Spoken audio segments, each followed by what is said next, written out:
Hi, welcome to Business Link. I'm Jason Ball, President and CEO of the Lincoln Chamber of Commerce, and we are here again in the AOI Podcast Studio here at the Chamber of Commerce.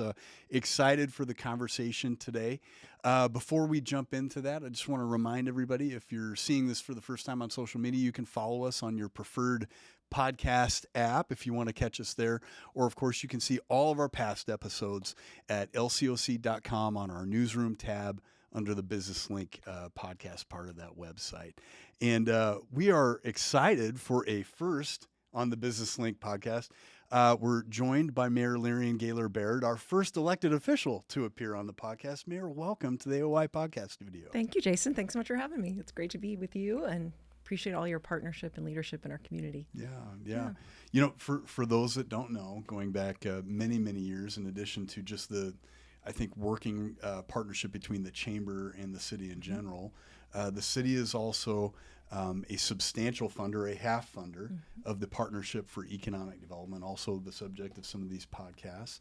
And for that partnership, we're able to, work to grow the economy in many, many ways. And the city's been such a valued partner as we go through that work, too. Well, likewise, we share so many priorities about supporting our businesses, attracting new ones, and just growing this city to be the best possible city it can be. And our work together matters a lot to our success. So we appreciate the Lincoln Partnership for Economic Development that we have created between the city and the Chamber. Yeah. Now, we've got you here today to talk about my favorite topic, I think, in the world, is development services and how we grow the city and how some of the city departments that are relevant to development services maybe interact with the developers and some of the business projects that are happening. And I was really excited as we've talked about this over a period of time. There's been some changes, additions that have been made. Some are process, some are people, and thought it might be helpful to our members to have a conversation about what some of the new stuff is in that direction. Do you want to kick us off with some general stuff, and then I've got some specific things to ask? Sure, let's go inside baseball, development services. Love it. When so much of what the city does is to try to cultivate economic opportunity for everyone in our community. We know that that's the foundation for so much. It's health and well-being and successful futures for our families. And so as we help facilitate the building of our city, literally, whether it's a new home or a commercial building, a new, sort of public-private partnership that advances our quality of life, we are trying to think about how we can do that work more successfully. And that's a conversation. That is something that we are doing in conversation and collaboration with the people and businesses and growth and development community of Lincoln. And so while I've been mayor, I've been listening to what people have had to say, the good, the bad, the ugly, and trying to think about how we make sure that we are the best possible public partner in the building and development process. And we have a great, strong team at the city. We have a development services center that is made up of building and safety, urban development, our health team, the planning department, and Lincoln Transportation and Utilities. And those directors of those departments come together on a regular, routine basis to make sure that we are working across silos, that we are trying to deliver services and be responsive to the needs of the development community quickly and effectively. And so in having more dialogue and having more listening sessions, we thought about how can we do this better, stronger, faster. I think about it sort of like my $6 Million Man project. I don't know if you watched the $6 Million Man.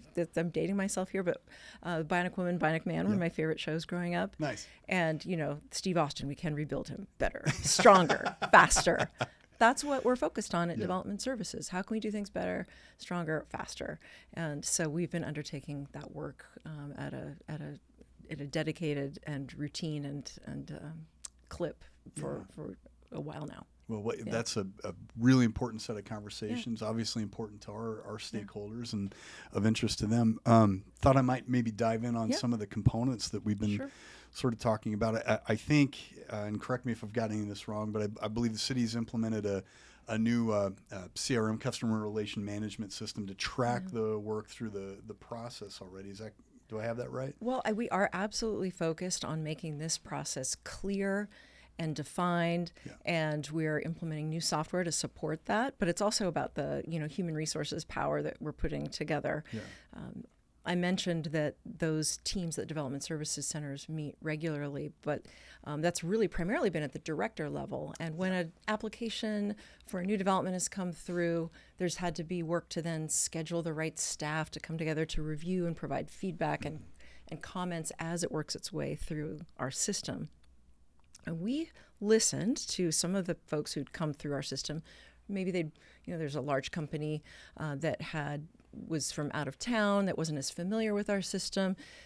Other folks who maybe don't have a development attorney who had a steeper learning curve. And taking some of their feedback, we decided to create better customer service by getting engaged very early on with our applicants.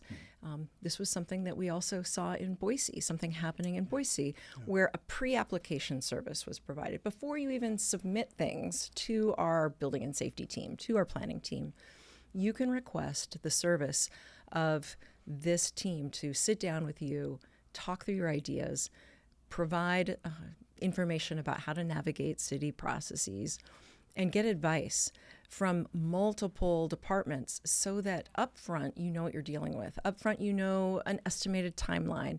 We know that time is money, and we're trying to look for how many things can we do concurrently rather than in a linear, longer fashion. So the pre-application service, which is optional, is now available, and we've had a number of applicants use it, and we're getting some good feedback, and it'll continue to be an iterative process for us. But that customer management is now starting early, and it's more comprehensive. And as a part of that, we've provided customer service training for all of our development services employees, and they're about to begin some project management training too. Another key feature is that there will be one single point of contact as an applicant navigates the different areas of the city.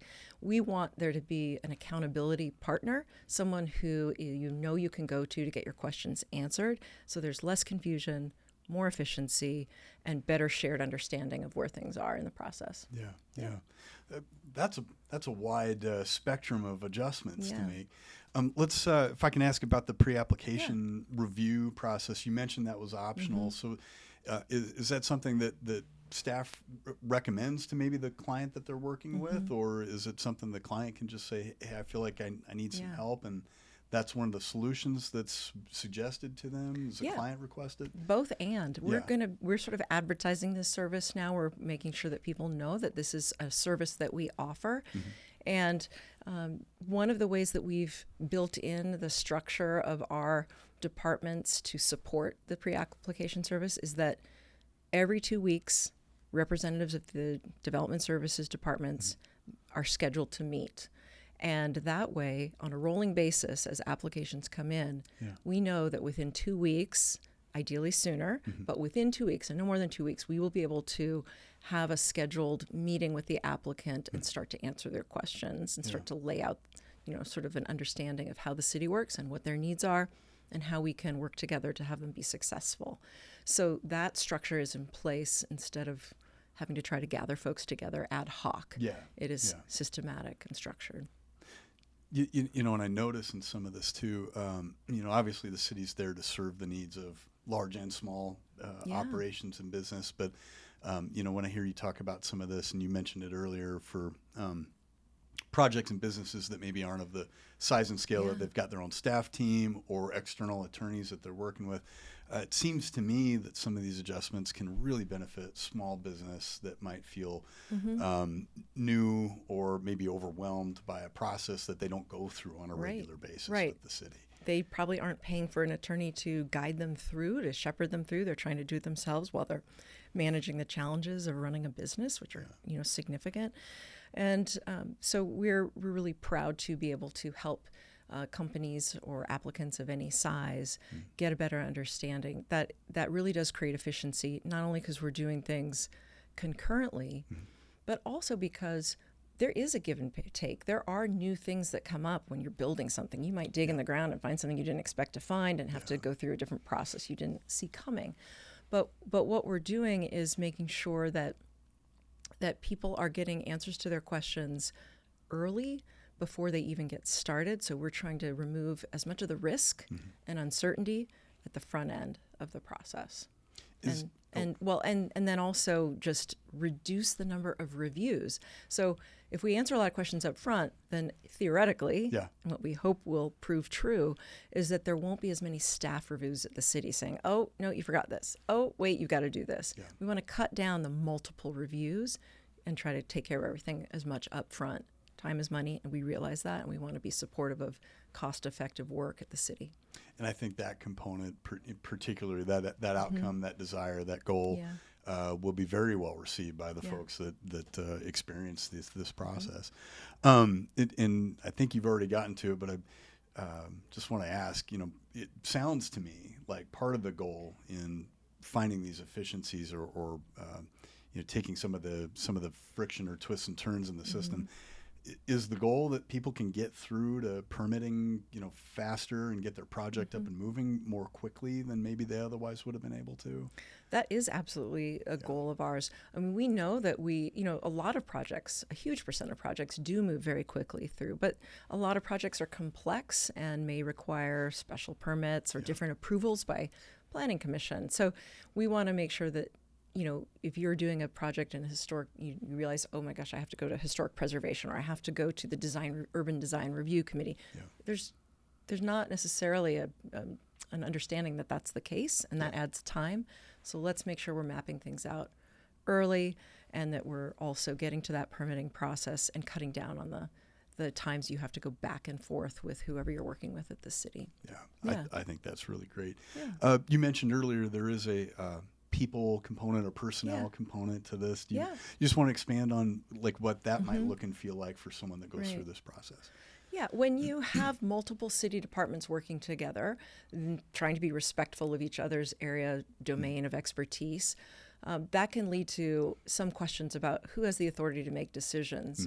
And so when there are questions about that, we now actually have a new development services manager who is charged with making sure that when there are forks in the road, or when there are questions, if they're not easily solved, that they're run up the flagpole to a decision maker, whether it's a director of a department or even to my office. And so that new person is Steve Dush, and he's got 30 years of public and private sector experience in planning and development services. He's a Lincoln native, but has worked in communities across the country, so he brings a really valuable perspective, not only local, but far and wide. And so he is now setting agendas for the development services directors when they come together, raising up issues and keeping the communication moving freely and getting resolution to problems or questions as they arise. I think that's great. And that project management role, Steve's role, it doesn't necessarily live with any specific department. It's very interdepartmental, as I understand it. Yeah. Right? He's sort of like air traffic control on steroids, let's make sure things are moving, well, safely and successfully through the process. And where there are hiccups, he's making sure that they get resolved. And aside from Steve, we have decided that one way we can be more supportive of the private sector applicants is to empower I mentioned, single point of contact, the planners who are assigned to projects, to empower them to be that sole point of contact so that they are the ones who the applicants understand they can go to, and it can get elevated to Steve or to a director if need be, but that there's an accountability partner. And we think that's really vital for increasing the efficacy of what we do. Yeah. Well, I'm excited to watch and kind of learn from the experiences of both the city and the private sector as this is implemented, but very, very interested in what that, how will you know if this has kind of been successful? Will there be any sort of, 12 months from now, sometime later down the road, sort of a post-review with some of the businesses that went through it? Or? Yeah, well, actually, one of the things that I've asked for them to do, charge them to do, is to come up with a way to survey customer experience within the different areas of the city. So building and safety might have a counter kind of survey that can be implemented right on the spot, but the planners will be able to provide all the applicants, those project planners, the single point of contact will be will be making sure that their customers have the opportunity to complete a survey about their experience. We want feedback. We want to keep iterating and making sure that we're addressing the needs of those we serve. So that will help with some metrics kind of in real time. And then we're also tasked them with charge them all with coming up with metrics for different kinds of permit processes. Not every permit process can be done in a week, but for those that can, let's see how often we hit that target. For those that take longer, let's make sure that 99% of them are within that time frame. So developing metrics for how quickly we are able to keep things moving is part of this ambitious project as well. Yeah. Now, I'm going to refer back to our trip to Boise that you took the time to come on in the summer of 2024 with us, and thank you for that. I think one of the things that you learned a little bit more about in Boise that the city of Boise is doing for their development services is they've leveraged some external, sounded like contract resources to grow the total number of team members that can help for the throughput review part of this. Do you want to kind of talk about some of that too? I'm so glad you brought that up. I really am grateful for the visit that we made as a community to Boise, Idaho. We were able to sit down with development services. That was one of my agenda items going on that trip. And we did learn about how they've built capacity, and building capacity for the increasing demands on development services was a big question that we wanted to examine closely. And it's a big charge of this effort to improve our development services. And so building and safety at the City of Lincoln, for instance, we were down a commercial plan reviewer, and that is such a specialized area of expertise. You have to have a lot of engineering background. You have to be, you have to have credentials.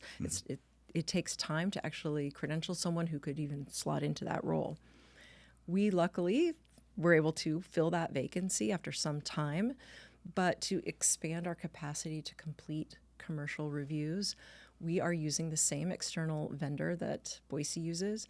And that means that when we have peak periods of commercial permit applications, commercial review that needs to be completed, we can outsource some of that work as needed when we don't want to have a backlog. So we want to make sure that we're keeping things moving, and that external consultant will be able to help us with that. I think that's great too. Shortening that time frame in any way possible. And I think I don't want to miss the opportunity to make sure to recognize though that there's reasons for these reviews, right? There are core public safety, building safety, fire safety issues that folks are looking at, and so anyone who saw that hotel in Florida just collapse on the beach because it hadn't been properly maintained or hadn't been built to standards of safety can understand that this is actually about not just growth but public safety, and we take that really seriously. I hope folks that go through this process, we don't want to lose sight of that. No one wants to cut corners. No one wants to do things in an inappropriate way. We want to build a city that's made in a way to last, and for many generations to benefit from the built environment around us. Exactly. Mayor, I'm curious to know, is there anything else that I haven't asked about today that you wanted to make sure to share?